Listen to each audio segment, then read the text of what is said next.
Good afternoon and happy Friday, everyone. Welcome to today's videocast. I'm Oliver Porsche. Thank you so much for tuning in. I'm thrilled that you're able to join me.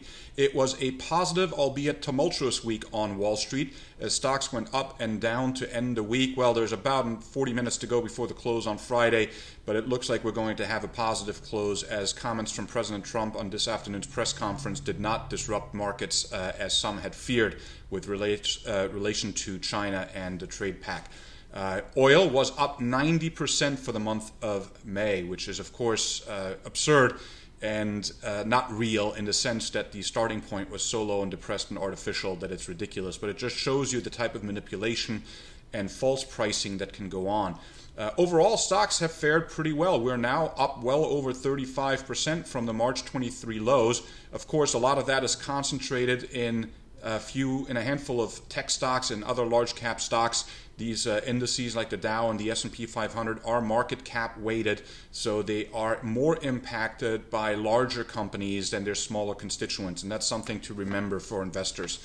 So, like I said, good week overall for Wall Street. Stocks went up, small caps rose, which is important to see, as well as those tend to reflect more what's going on Main Street than in multinational conglomerates. And so certainly happy to see that. States are reopening, and so far there's not been a massive flare-up as some had feared, especially in the states that opened early or where medical professionals were saying they're opening up too early.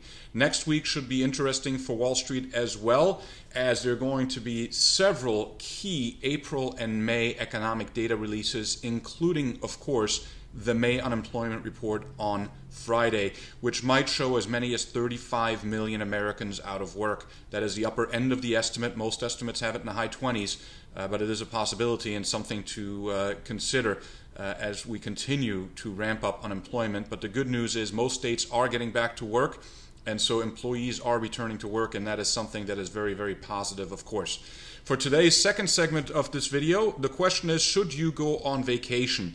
And the answer from me is yes, absolutely. If you have a vacation planned, maybe you can't follow through on the original plans, but you should go on a vacation, take the family somewhere, go to an Airbnb on a lake, go to the beach, or maybe do a staycation, as people have become accustomed to.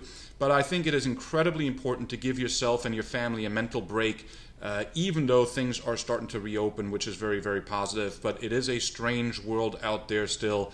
And so getting that mental break, I think, is incredibly important. I hope you enjoyed the week. I hope you have a fantastic weekend and look forward to speaking to you on Monday, June 1st.